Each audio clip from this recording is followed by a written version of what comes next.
오늘도 우리 주님이 이 자리에 임재하신 줄로 믿습니다. 우리에게 은혜 주시는 좋으신 하나님께 박수로 감사하겠습니다. 감사합니다.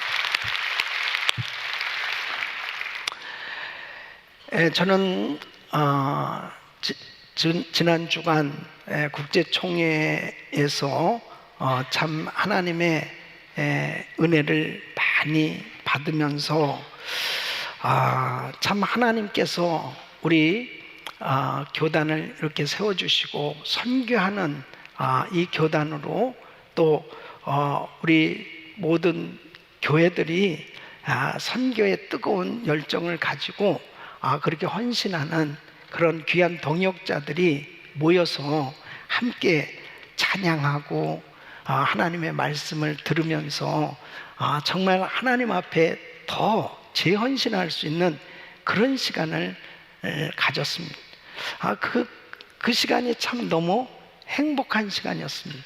하나님 앞에 비전이 있다는 것, 정말 주님께서 우리에게 뭔가 뜨거운 열정을 가지고 표대를 향해서 달려갈 수 있는 어떤 그 길이 분명히 정해졌다고 하는 것, 이것이 얼마나 중요한지 이루 말할 수 없습니다. 우리는 주님 나라 가는 그날까지 바로 이 귀한 복음을 전해야 될 줄로 믿습니다. 이 복음을 알지 못하는 수많은 영혼들이 지금도 우리 가까운 주변에 그리고 멀리 선교지에 참으로 많은 민족들 가운데 지금도 그 예수가 필요한, 복음이 필요한 많은 종족들이 있습니다. 그런 지역들이 있습니다.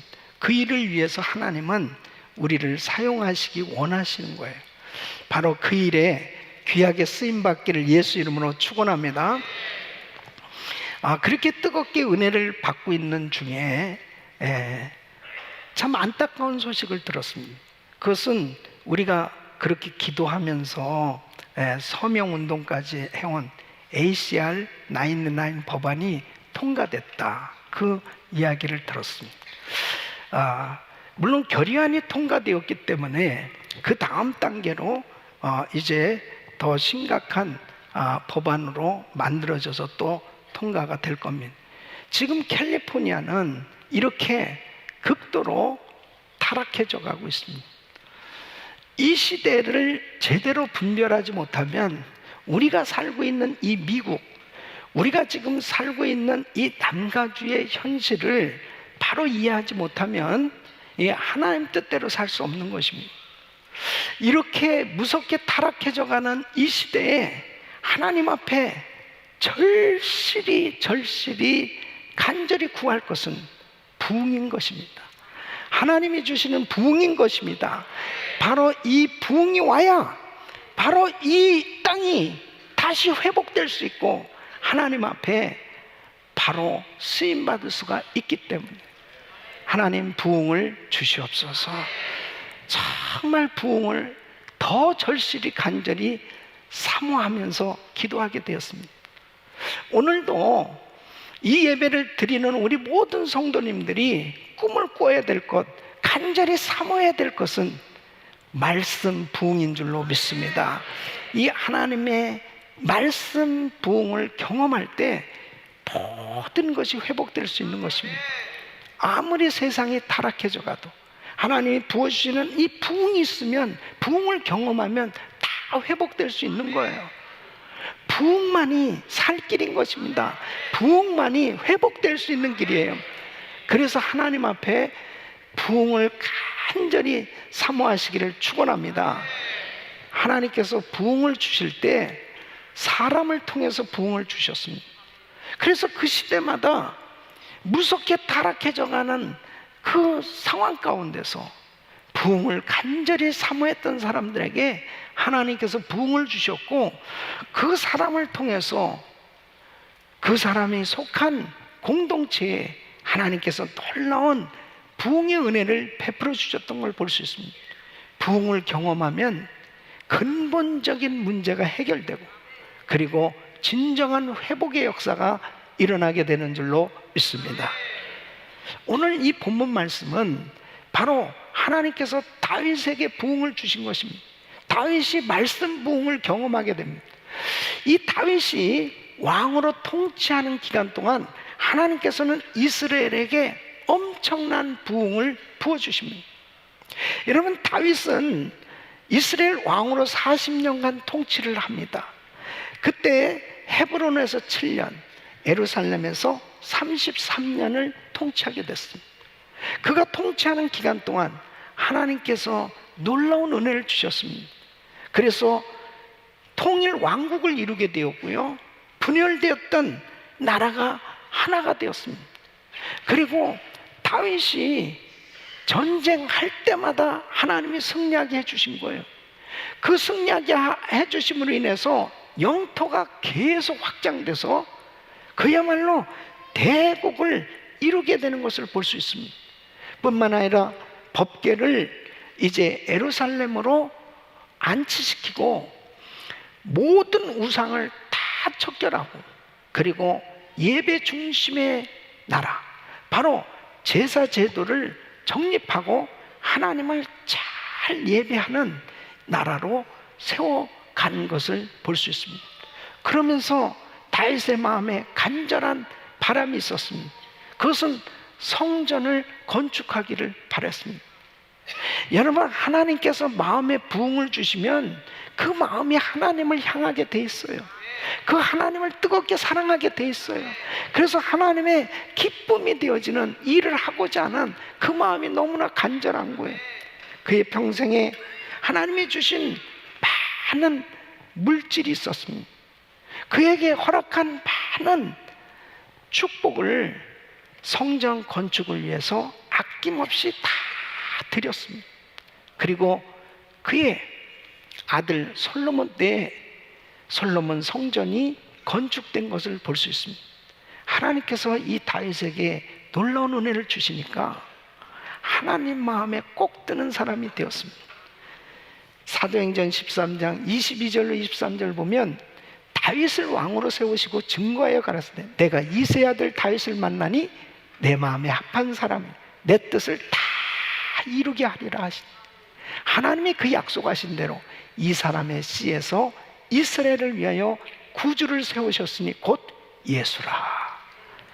여러분, 마태복음 1장 1절에 보면 아브라함과 다윗의 자손 예수 그리스도의 세계라, 예수님의 육신의 혈통, 이 족보를 기록하면서 바로 다윗의 자손 예수 그리스도의 세계라고 말씀을 하고 있습니다. 놀라운 부흥을 경험했습니다. 하나님께서 이 다윗 한 사람에게 이렇게 은혜를 베풀어 주셨을 때 다윗이 속한 모든 공동체가 하나님의 축복을 받았던 것을 볼 수 있습니다. 어떻게 이렇게 다윗이 통치하는 시기에 이스라엘이 이런 엄청난 부흥을 경험하고 하나님의 축복을 받게 되었습니까? 다윗은 말씀 부흥을 경험했기 때문입니다. 오늘 이 본문 시편 101편에서는 바로 어떻게 다윗이 말씀 부흥을 경험하고 말씀 부흥을 경험했을 때 어떤 역사가 일어났는지 하는 것을 구체적으로 말씀하고 있습니다. 특별히 저와 여러분이 살아가는 이 세대 가운데 무섭게 타락해져 가고 있는 이 미국의 현실 가운데, 특별히 우리 조국 대한민국의 안타까운 현실을 바라보면서 하나님, 이 모든 문제가 해결될 수 있는 길은 하나님의 사람들이 말씀 부흥을 경험해야 되는 것입니다. 하나님, 말씀 부흥을 허락하여 주시옵소서. 말씀 부흥이 임해야 가정이 살고 개인이 살고 교회가 살고 나라가 살 수 있는 거예요.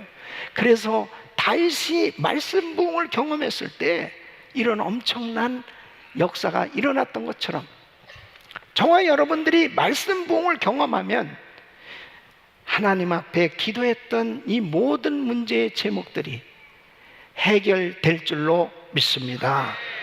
오늘 이 말씀을 잘 들으시고 여러분 간절히 여러분 마음 가운데 말씀 부흥을 사모하시면서 구체적으로 다윗에게 허락하신 이 놀라운 말씀 부흥의 은혜가 우리 모두에게 임하기를 예수 이름으로 축원합니다.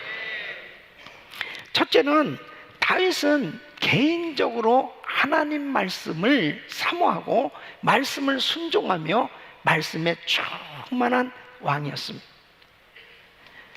다윗은 말씀 부흥을 경험하니까 말씀대로 살려고 몸부림치는 말씀에 순종하는 사람으로 변화를 받습니다. 말씀대로 살기로 작정하는 그런 왕이었습니다. 자, 오늘 1절로 2절을 한번 우리 같이 읽어보겠습니다. 시작. 내가 인자와 공의를 찬송하겠나이다. 여호와여, 내가 주께 찬양하리이다. 내가 완전한 길에 주의하오리니 주께서 언제나 내게 임하시겠나이까. 내가 완전한 마음으로 내 집안에서 행하리이다. 그랬습니다. 그래서 2절에 보니까 다윗은 내가 완전한 길을 주의하오리니 그랬습니다. 이 완전한 길, 이 완전하다, 완전하는 흠없는 그런 뜻입니다. 온전한. 그러니까 하나님께 희생 제물을 드릴 때 흠없는 동물을 드리게 돼 있어요. 그때 사용하는 단어입니다. 그러니까 거룩한 삶을 살면서 자신의 삶을 하나님께 이렇게 흠없는 제물처럼 드려지는 그런 삶이 되겠다는 거예요. 그래서 2절 말씀에 보면 내가 완전한 마음으로 내 집 안에서 행하리이다 그랬습니다. 완전한 마음으로 내 집 안에서 행하겠습니다. 내 집안이라는 것은 지극히 개인적인 거죠. 비밀스러운 그런 공간인 집에서 나는 순결하고 거룩하게 그렇게 살겠다고 말씀하고 있습니다. 여러분, 사실 자기 혼자 있을 때가 참 중요한 것입니다. 우리 부부만 있을 때 바로 내가 무슨 말을 하고 어떻게 살고 있는가. 우리 집은 비밀스러운 공간이잖아요. 가족들만 살아가는 공간이 집 아닙니까?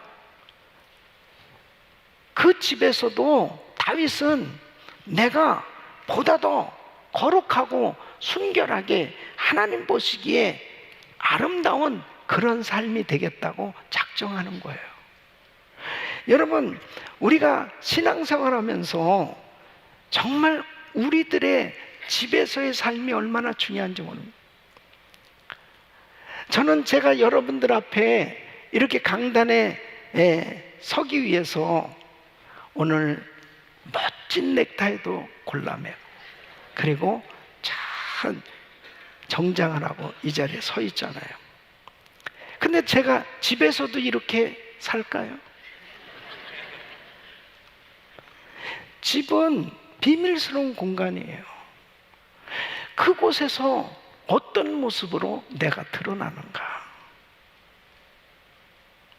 어떤 사람들은 너무나 집에서의 삶과 바깥에서의 삶이 너무 다를 때, 다르다는 건 뭐냐면 집에서의 삶이 하나님 보시기에 너무 안 좋은 거예요.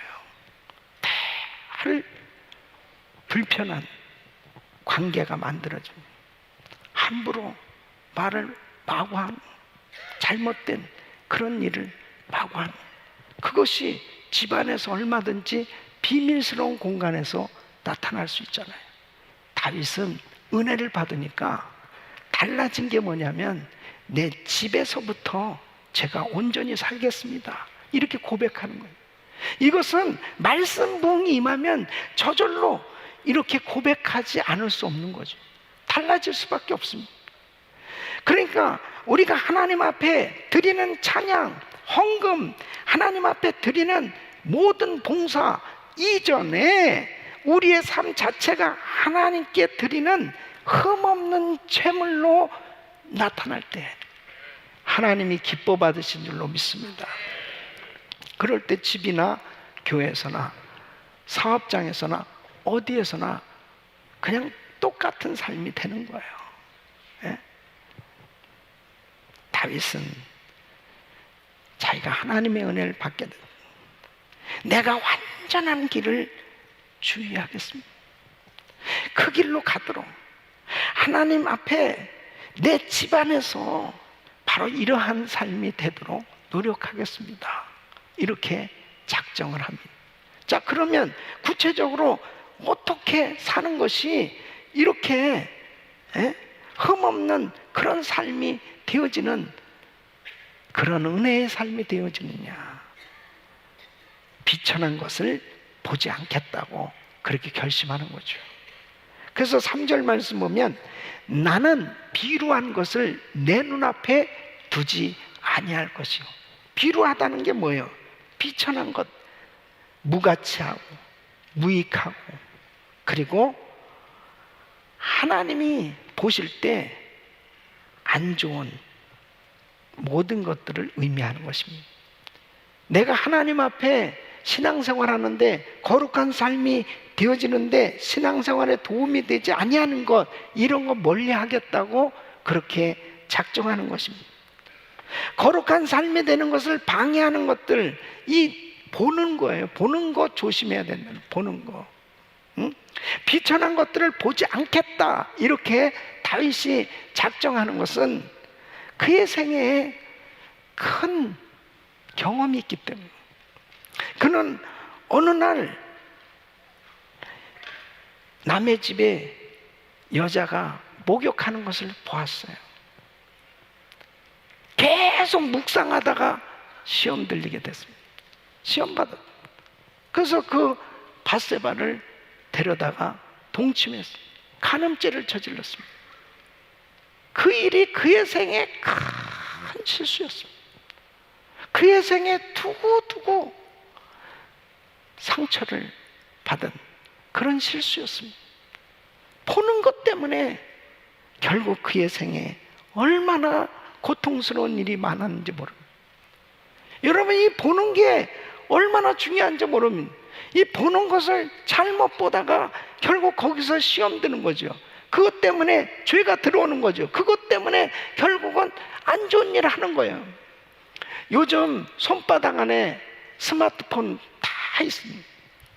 이렇게 거룩한 예배당 안에서도 스마트폰을 보면서 뭘 보고 있는지 보고 있는 사람이 있을 수도 있겠죠. 네. 네. 아이, 목사님 어떻게 하셨나? 네. 이 안에 다 있어요. 네. 야, 요즘은요, 1살도 안 된 아기도 이걸 보고 있는 거예요. 이런 시대가 됐습니다. 이런 시대가 됐습니다. 근데 좋은 거 보면 얼마나 좋겠어요. 예? 어른들도 아이들도 할 것 없이 안 좋은 것들이 너무 많아요. 그것들을 보다 보면 자기 마음이 더러워지는 거예요. 그것들을 보다 보면 결국 하나님에게서 멀어지는 것입니다. 이 TV나 영화 가운데도 구별하지 못하고 분별하지 못하면 결국 죄가 넘쳐나는 사회를 만들게 만드는 겁니다. 다윗은 비천한 것들 보지 않겠다고 결단했어요. 우리 아이들이 어려서요, 뭐 게임기, 게임하고 그 다음에 컴퓨터 가지고 그냥 안 좋은 게임 이런 것들을 하지 말라고 그렇게 얘기해도 뭐 말 듣습니까? 예. 근데 캠프에 가서, 수양에 가서 은혜를 받으면 집에 와서 막 저절로 그냥 울면서 그 게임기를 쓰레기통에 다 버립니다. 안 좋은 음악 이런 거 다 버려. 그리고 몇 달 만에 다시 또 삽니다. 그래도 어쨌든 그때 은혜 받았고선 하여튼 그때는 막 내가 버리라고 얘기 안 했어요. 그래서 저절로 다 버려요. 여러분, 하나님의 은혜를 받아야 분별력을 갖게 되는 줄 믿습니다. 분별력을 가질 때 저절로 나 이런 비천한 거, 더러운 거, 쓸데없는 거 나 이제 안 보겠다고. 예. 얼마나 많은 사람들이 안 좋은 음란물을 그렇게 보는 중. 그런 것들이 결국 생각을 완전히 사로잡을 때 계속 범죄할 수 있는 기회가 오면은 그냥 죄를 짓는 거지. 예? 말씀 부흥이 와야 되는 그 이유가 뭐냐? 말씀 부흥이 오면은 은밀한 공간인 우리 가정이 깨끗해진다니까요. 가정이 회복된다니까요. 내 심령이 회복된다니까요. 내가 보는 눈이 달라진다니까요. 생각이 달라지는 것입니다. 하나님을 생각하게 돼. 하나님을 찬양하게 돼. 보는 것부터가 달라지는 것입니다. 성경을 그렇게 보고 싶어지고 하나님의 은혜 가운데 살게 되어지는 걸 볼 수 있습니다. 다윗은 하나님을 배신하는 것을 미워한다고 말씀하고 있습니다. 3절에 보면 배도자들의 행위를 미워하니, 이 배도자는 뭐예요? 환경과 이익을 위해서 믿음을 팔아버리는 사람입니다. 진리를 팔아버리는 사람이에요. 진리를 외면하는 사람입니다. 나 원래는 그렇게 하려고 그러지 않았는데, 이거 눈 한 것만 딱 감으면은 좀 더 얻을 수 있겠는데, 말씀은 그렇게 돼 있지만은, 좀 하나님께 죄송하지만 어쩔 수 없죠. 내가 살아야 되니까 하면서 결국 세상 유혹에 빠져버립니다. 하나님을 배신하는 것을 내가 미워하겠다는 것입니다. 그러니까 말씀 부흥이 오면 이 세상은 계속 우리를 유혹하죠.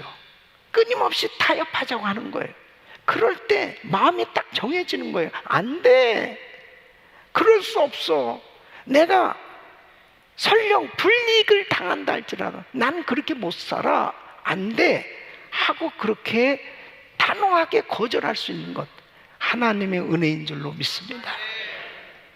다윗은 사특한 마음이 내게서 떠날 것이다. 4절에 보면 사특한 마음이 내게서 떠날 것이니, 이 사특하다는 건 뭐예요? 삐뚤어진, 그릇된 걸 의미합니다. 그러니까 나의 이 삐뚤어진 마음, 그릇된 마음, 이것을 제어하는 거예요. 하나님의 말씀이 임해야만 이게 분별이 됩니다. 그러기 전에는 죄가 죄인지를 잘 몰라요. 여러분, 역대하 20장에 보면 여호사밧 왕이 정말 믿음이 좋은 왕이었습니다. 암몬과 모압 연합군대가 유다를 치러 오는 거예요. 유다는 작은 나라였습니다. 이길 승산이 없는 거예요. 하나님 앞에 얼마나 매달려 기도하는지 모릅니다. 그러니까 선지자의 말이 들려오고 담대하게 이스라엘 백성들을 향해서 여호와를 신뢰하라. 그리하면 형통하리라. 여호와의 선지자를 신뢰하라. 그리하면 형통할 것이다. 그러면서 여호사밧 왕은 담대하게 이 전쟁에 하나님께서 함께 해주실 것을 믿고 성가대를 구성합니다.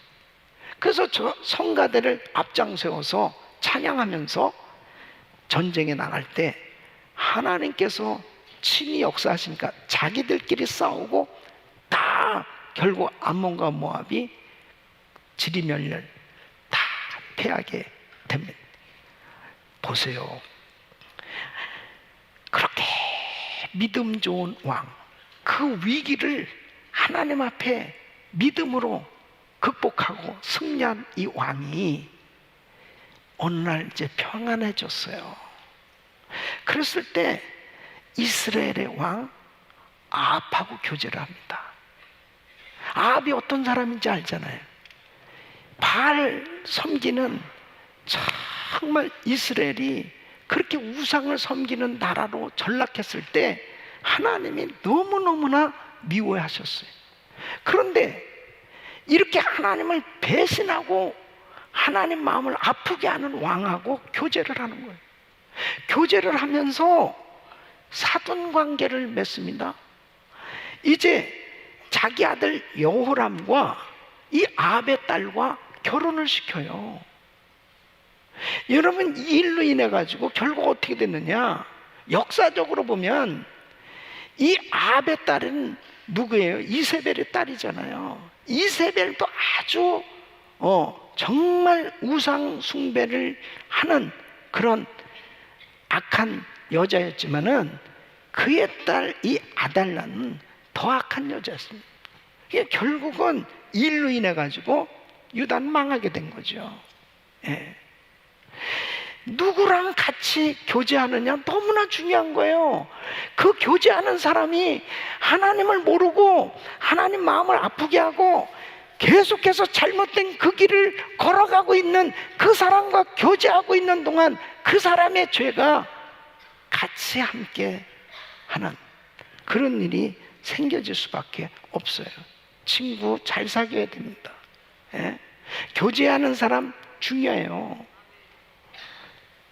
다윗은 나는 하나님을 배도하는 사람과 멀리하게 하나님을 떠난 사람, 외면한 사람, 배신한 사람 미워하겠다 딱 결단한.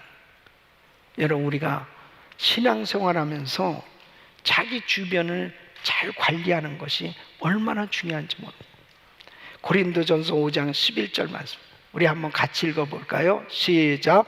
이제 내가 너에게 쓴 것은 만일 어떤 형제라 일컫는 자가 음행하거나 탐남하거나 우상숭배를 하거나 후욕하거나 술 취하거나 토색하거든 사귀지도 말고 그런 자와는 함께 먹지도 말라 하미는. 믿습니까? 그런 사람들과는 함께 먹지도 말라는 거예요. 우리 성도님들이 아마 제일 직장 생활하면서 힘들 때가 믿음 없는 직장 상사가, 믿지 않는 직장 상사가 주선하는 회식 자리가 제일 어려울 겁니다. 꼭 술을 같이 마시자고 권한단 말이에요. 그런 자리에서 나는 그냥 못 마시겠습니다, 힘듭니다, 어렵습니다, 그러면 왕따 될까 봐 참 어려울 때가 많이 있을 거예요. 말씀 부흥이 임하면 그런 자리에서도 단호하게 저는 물이면 됩니다, 오렌지 주스면 됩니다, 저는 예수를 믿기 때문에 저는 먹는 약이 있어요, 그래서 술은 절대 그 약과는 같이 못 먹습니다. 그 약이 뭔가? 신약과 구약입니다. 그러면서 전도하는 거 아니겠어요? 그러면서 다 같이 기도합시다 이렇게 가야 되는 거 아니겠어요? 그러니까 말씀 부흥이 임하면 어느 곳에도 자신만만한데 이게 은혜가 없으면요, 주님 그냥 잠깐만 계세요, 그러고 나도 살아야 되겠습니다. 그게 타협이에요. 그러고서는 꼭 그렇게 넘어지고 나서 하는 말이 있습니다. 아니 성경에 어디 술 마시지 말라 그게 어딨냐고 바락바락 우겨대는 사람들이 있습니다. 마셔. 예수님도 제일 처음 기적은 물이 포도주로 바뀌어지게 하는 거라고. 여러분, 말씀 부흥을 경험해야 돼요. 이런 사람들과는 사귀지도 말고 그런 자와는 함께 먹지도 말라 이렇게 말씀하신 그 이유가 뭔지 알아요? 결국은 경건한 생활이 안 되니까. 세상이 그렇게 호락호락하게 그냥 내버려 둡니까? 그냥 동화돼 버리는 거예요. 그냥. 디모데후서 2장 22절에 또한 내가 청년의 정욕을 피하고 주를 깨끗한 마음으로 부르는 자들과 함께 의와 믿음과 사랑과 화평을 쫓으라. 여러분, 철저히 주변을 정리하셔야 돼요.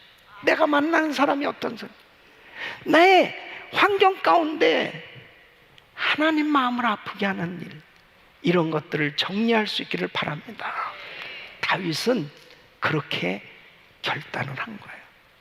네 번째는 악한 일을 알지 않겠다, 이렇게 결심합니다. 여러분 4절 말씀 보면 악한 일을 내가 알지 아니하리다 그랬습니다. 이 악한 일은 뭐예요? 나쁜 거, 해로운 거죠.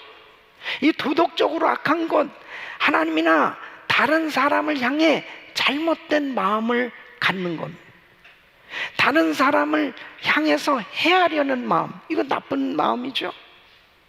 우상숭배에 관련된 것들, 이거 다 나쁜 것들이죠. 이런 것들에 대해서는 생각조차도 안 하겠습니다. 호기심조차도 갖지 않겠습니다.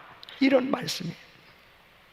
그러니까 여러분, 이 말씀 부흥이 임하면은 우리 생각이, 나쁜 생각이 들어오면 주여 어떻게 이런 생각을 가질 수 있지? 이런 것들을 단호히 물리치게 됩니다. 네? 어떻게 내가 그런 안 좋은 생각을 가질 수 있지? 이런 생각이 그냥 저절로 분별이 된다니까요. 네? 그러니까 다윗이 이렇게 말씀 부흥을 경험하고 나니까 악한 일을 알지 않겠다, 이렇게 결심하는 것입니다. 그런 이유가 뭐예요? 시편 1편 1절로 2절에 보면, 우리 같이 읽습니다. 시작. 복 있는 사람은 악인의 길을 쫓지 아니하며 죄인의 길에 서지 아니하며 오만한 자의 자리에 앉지 아니하고 오직 여호와의 율법을 즐거워하여 그 율법을 주야로 묵상하는 자로다. 아멘. 다윗이 주야로 말씀을 묵상합니다. 그러니까 그 말씀에 붙들리니까요, 말씀의 은혜가 임하니까 악인의 길을 쫓지 아니하고 죄인의 길에 서지 아니하고 오만한 자의 자리에 앉지 아니하는 이런 은혜가 임하는 거예요. 네. 사랑하는 성도님, 이 세상에는 참 많은 감옥이 있습니다. 죄일이 있어요. 그 죄수들을 가둬놓는 감옥이요, 법을 어겼기 때문에 감옥에 가잖아요. 그럼 그 감옥에서 뭔가 새 사람이 좀 돼서 나와서 다시는 감옥에 가면 안 되잖아요. 그런데 일반적으로 감옥에 가서 죄를 더 많이 배운다는 거예요. 감옥에 가서 죄수들끼리 같이 모여서 죄를 더 많이 얘기하고 죄를 더 많이 배우게 된다는 거예요. 그러니까 죄일이 넘쳐나는 것입니다. 이 감옥이 그냥 넘쳐나는 거예요. 여러분, 말씀 부흥이 임해야 근본적인 죄를 끊어버리게 되는 줄로 믿습니다. 생각조차도 하지 않겠다는 거예요. 내 마음에 어떤 그런 생각을 분별해서 철저히 절제하고 제어할 수 있는 것은 말씀 부흥이 임해야 돼요. 자, 다윗 보세요. 다윗에게 있어서 그의 생에 가장 힘들게 한 고난이 무엇입니까? 다윗에게 있어요. 사울 왕에게 계속해서 쫓김을 당하는, 이 사울만 죽이면은 정말 이제 살 것 같고, 사울만 죽이면 이제 나의 고난은 끝이야.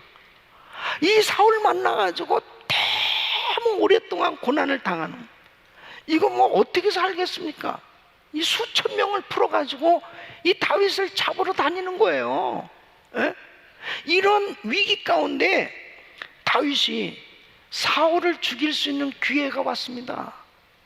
이 사울을 죽이기만 하면 쉽게 고난은 해결될 수 있어요.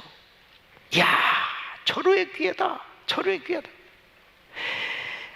군대 장관 아비새가 이건 하나님의 허락한 기회입니다. 이거 그냥 당장에 죽이죠. 그때 사무엘상 26장 9절로 11절에 다윗이 이렇게 말합니다. 다윗이 아비새에게 이르되 죽이지 말라. 누구든지 손을 들어 여호와의 기름 부음을 받은 자를 치면 죄가 없겠느냐.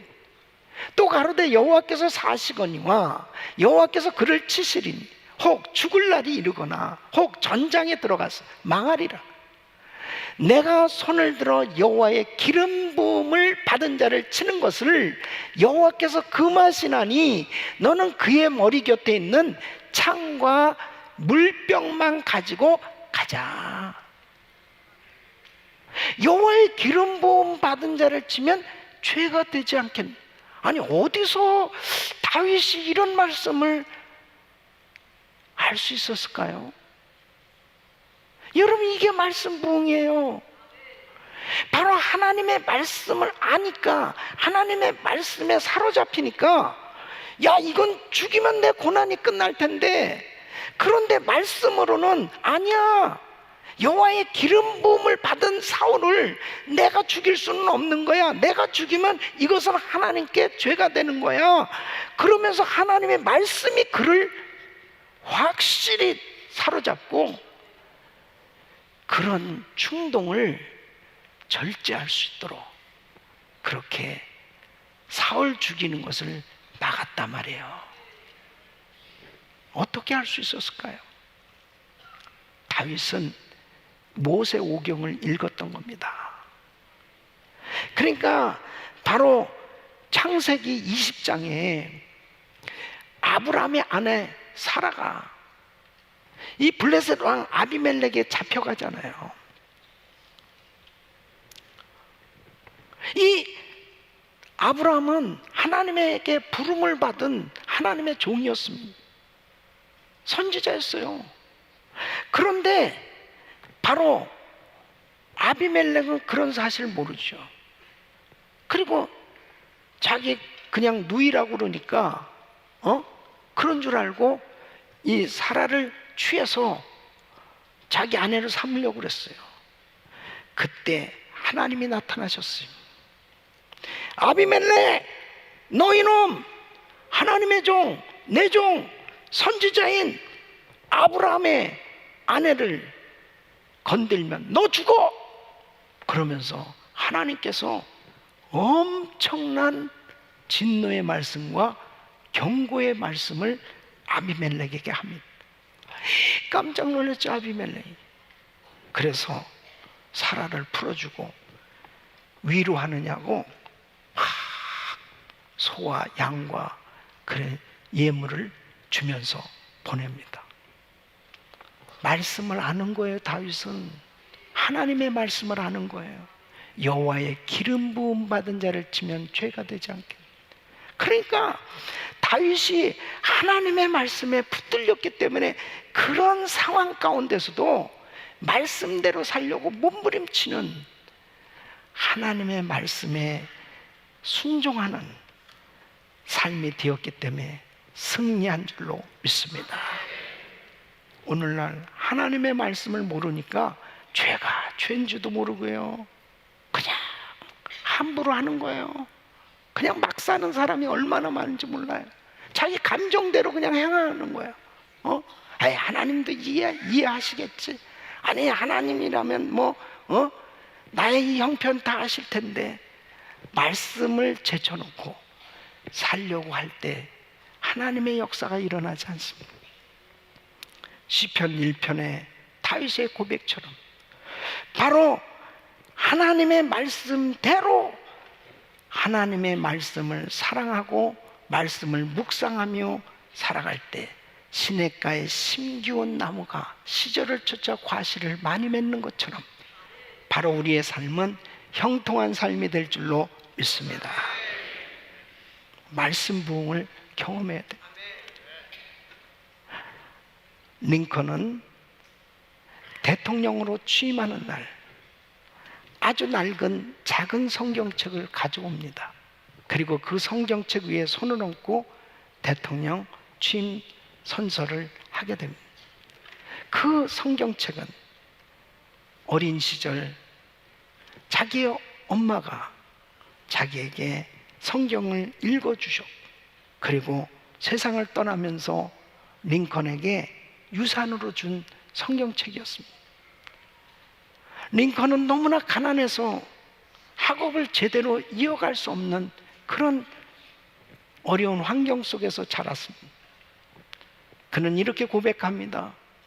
나는 제대로 교육을 받지 못할 만큼 가난한 집이었지만 우리 어머니가 내게 준 이 성경책을 교과서 삼아서 열심히 읽으면서 말씀대로 살아가려고 노력할 때 오늘 이 자리에 있게 되었습니다.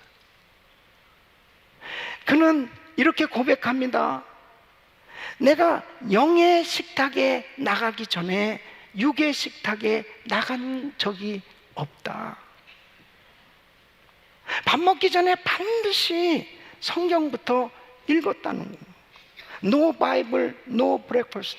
그래서 자기는 먼저 성경부터 읽으면서 이렇게 살아왔고 그 은혜로 오늘 이 자리에 있게 되었다는 것입니다. 이제 이 말씀으로 나라를 통치하겠다고 이야기를 합니다. 여러분 보세요. 그것이 무엇으로 나타났느냐? 남북전쟁으로 이 미국은 남과 북으로 두 나라가 될 뻔했었습니다.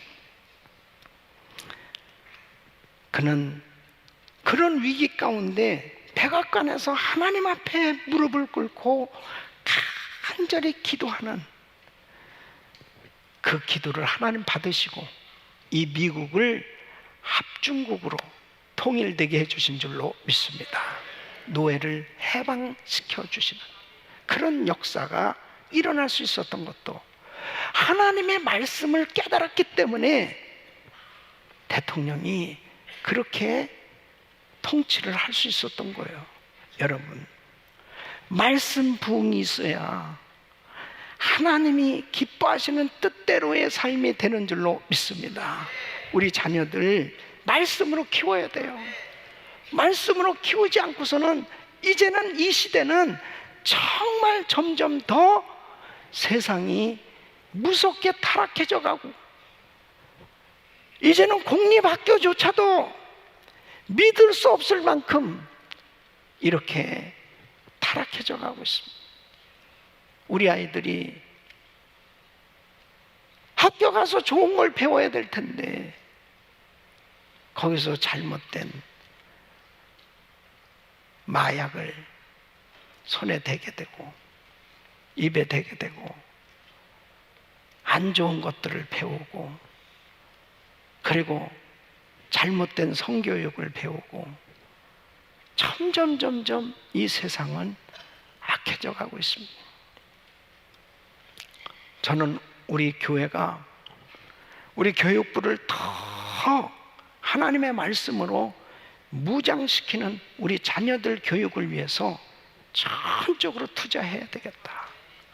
앞으로 크리스천 스쿨도 더 확실하게 세워서 우리 아이들이 정말 성경적으로 제대로 교육을 받고 분별력을 가지고 이 사회의 빛과 소금의 역할을 감당할 수 있는 말씀 부흥을 경험한 자녀들로 그렇게 키워야 되겠다. 그렇게 다짐하면서 기도하고 있습니다. 여러분 디모데후서 3장 16절로 17절 모든 성경은 하나님의 감동으로 된 것은 교훈과 책망과 바르게 함과 의로 교육하기에 유익하니 이는 하나님의 사람으로 온전케 하며 모든 선한 일을 행하기 온전케 하려 함이니라. 여러분 온전한 하나님의 사람, 온전한 하나님의 일을 하기 위해서는 말씀 부흥을 경험해야 돼요. 하나님의 말씀으로 충만해야 우리 자녀들이 각계각층에서 하나님의 이름을 높여드릴 위대한 크리스천 지도자들이 될 줄로 믿습니다. 다윗은 왕이 된 후에 말씀을 따라 나라를 공의로 통치하는 이러한 왕으로 쓰임받게 됩니다. 5절 말씀 보면요 말씀을 따라 악한 자들을 처벌하시는 하는 걸 볼 수 있어요. 그 이웃을 극히 하는 자를 내가 멸할 것이요 눈이 높고 마음이 교만한 자를 내가 용납치 아니하리라. 7절 보면 거짓 행하는 자는 내 집안에 거하지 못하며 거짓말하는 자가 내 목전에 서지 못하리로다. 확실한 공의를 베푸는 왕이었습니다. 그래야 백성들이 신뢰할 거 아니에요. 그래야 신뢰할 거 아니에요. 내 마음에 드는 사람, 내 편에 드는 사람을 지도자로 세우는 게 아니고 거짓 행하는 자는 내 집안에 거하지 못하게 하겠다. 그러니까 철저히 말씀을 따라 악한 자들을 처벌하니까 그 주변이 깨끗해지는 거예요. 리더십이 세워지는 거예요. 뿐만 아니라 약한 자들을 보호하고 의인들을 포상하겠다는 것입니다. 6절 말씀 보면 내 눈이 이 땅에 충성된 자를 살펴 나와 함께 거하게 하리니 완전한 길에 행하는 자가 나를 수종하리로다. 그래서 자기 주변에는 정말 충성스럽게 그렇게 바르게 살아가는 사람들을 동역자로 세우고 지도자들로 세우고 그리고 보호하고 포상해주는 그러한 사역을 했던 걸 볼 수 있습니다. 이 말씀을 온 이스라엘에 집행하게 됩니다. 철저히 말씀으로 나라를 통치하는 모습을 볼 수 있어요. 자, 8절을 보세요. 우리 8절을 같이 한번 읽으면 시작. 아침마다 내가 이 땅의 모든 악인을 멸하리니 죄악 행하는 자는 여호와의 성에서 다 끊어지리로다. 아멘. 아침마다 그럽니다. 아침마다 내가 이 땅의 모든 악인을 멸하리니. 그러니까 다윗은 철저히 말씀으로 하나님 말씀으로 나라를 통치해 나가는 겁니다. 그러니까 사무엘하 8장 15절 보면 다윗이 온 이스라엘을 다스려 모든 백성에게 공과 의를 행할세. 하나님의 말씀으로 충만한 말씀 부흥을 경험한 사람이 왕이 되니까 분별력을 가지고 나라를 통치하니까 하나님께서 이 나라에 엄청난 은혜를 베풀어 주니 놀라운 부흥을 허락해 주시는. 자, 보십시오. 사사시대는 다윗이 통치하기 전 불과 몇 세대 전입니다. 예? 사사기 21장 25절에 보면 사람이 각각 그 소견에 옳은 대로 행하였더라. 아니 여러분, 정말 이 사사시대에 보세요. 우상숭배가 죄인지도 몰라요. 동성연애가 죄인지도 몰라요. 그냥 막 살아요. 죄가 죄인지도 모르고 막 살아요. 그러니까 나라가 짜부러드는 건 사투리입니다. 쪼그러드는 그냥 주변 나라에 그냥 동네 북이에요. 주변 나라에. 그래가지고 플레셋에도 굴복하고 암몬에도 뭐 그냥 매일 종살이 하는 거지. 예. 나라가 힘이 없어졌어요. 완전히. 그러니까 또 하나님 앞에 살려달라고 기도하니까 또 사사를 세워서 나라를 또 회복한. 어느 만큼 살만하면 또 이게 자기 소견대로 행했다.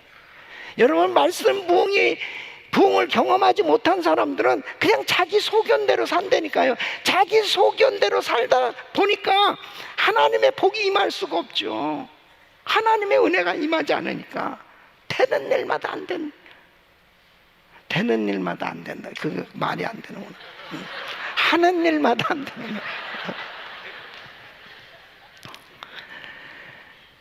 와, 다윗 왕 보십시오. 말씀 부흥을 경험하고 나라를 통치하니까 하나님이 함께 역사하시기 시작합니다. 역사서를 보면 하나님은 이 다윗 왕을 모든 후대 왕들의 평가 기준으로 삼습니다. 그러니까 열왕기하 14장 3절에 보면 아마사가 여호와 보시기에 정직히 행하였으나 그 조상 다윗과는 같지 아니하였으며, 역대하 7장 17절 보면 내가 만일 내 앞에서 행하기를 내 아비 다윗같이 하여 내가 내게 명한 모든 것을 행하여, 내 아비 다윗같이 하여.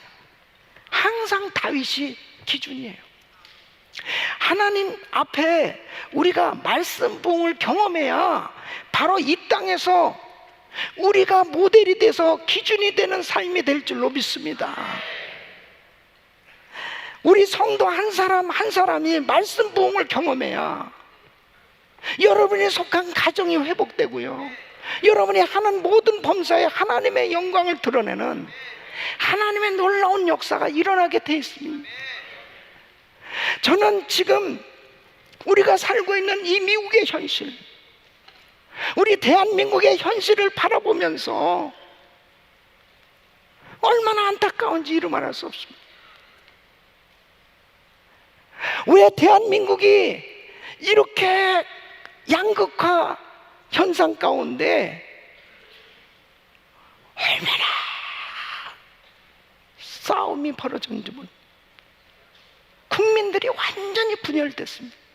완전히 분열됐습니다. 정치 얘기를 하면은 집안에서도 심지어는 부인과 아내가 싸움.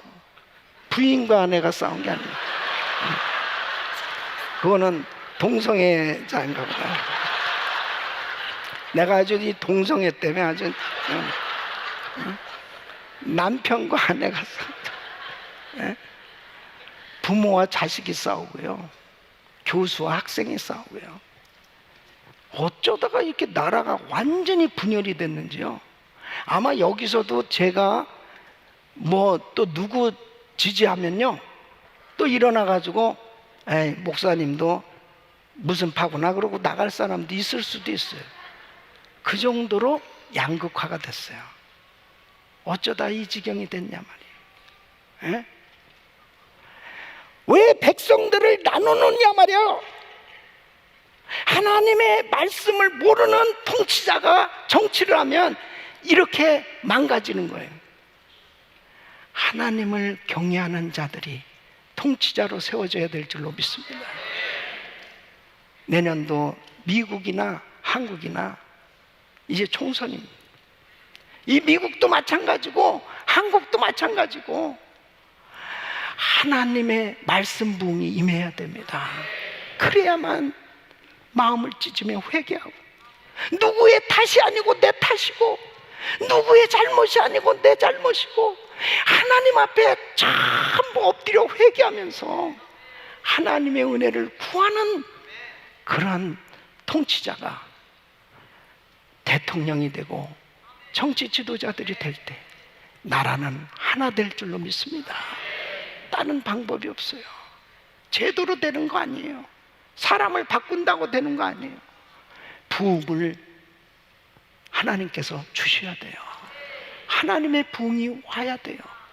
그래야 저마다 다 뭐가 죄인지를 깨닫고, 뭐가 잘못됐는지를 깨닫고, 뭐가 잘못된 길로 가는지를 알고 돌이킬 수 있다는 사실을 가지고 우리나라를 위해서, 이 미국을 위해서 기도할 때마다 하나님 부흥을 허락하여 주시옵소서.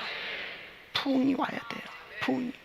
말씀 부흥을 경험한 이 다윗 같은 사람이 통치를 하고, 말씀 부흥을 경험한 이 다윗 같은 사람이 바로 가정에도, 직장에도, 교회도 바로 지도자들로 세워질 때 그 공동체는 회복될 줄로 믿습니다. 우리는 바이블 타임을 통해서 매일같이 말씀을 묵상하고 있습니다. 우리 귀한 성도님, 우리는 다른 데 신경 쓰면 안 돼요. 어떻게 하면 하나님께서 내게 주시는 말씀이 뭔지, 바로 우리 남편들이, 아내들이, 가정의 부모들이 바로 하나님의 말씀을 통해서 주의 음성을 듣고 말씀을 깨달아야, 말씀 부흥을 경험해야 우리 자녀들이 살 거 아니에요. 우리 자녀들이 하나님의 말씀으로 충만해져야 저들이 이 악한 세대에 물들지 않냐고, 이 세상에 영향력을 끼칠 수 있는 그런 삶이 되지 않겠냐고요. 지금은 정신을 바짝 차려야 될 때입니다. 얼마나 많은 사람들이요, 손바닥 안에 있는 이 스마트폰에 사로잡혀서 얼마나 많은 인포메이션을 받고 살고 있냐 말이에요. 그 인포메이션은 우리의 심령을 깨끗게 하지를 못합니다. 우리의 심령을 하나님 앞으로 이끌지를 못한다니까요. 오직 내가 곧 길이요 진리요 생명이, 하나님의 말씀만이 바로 진정한 길인 줄로 믿습니다. 진리인 줄로 믿습니다. 바로 그 말씀에 붙들려 사셔야 돼. 그 말씀에 사로잡혀 살 때 우리는 내가 어디로 가는지, 그리고 우리 가정은 바로 세워져 있는지, 이 나라는 바로 세워졌는지 분별하고 하나님 뜻대로의 삶이 될 줄로 믿습니다. 이런 은혜가 여러분 모두에게 임하기를 예수 이름으로 축원합니다.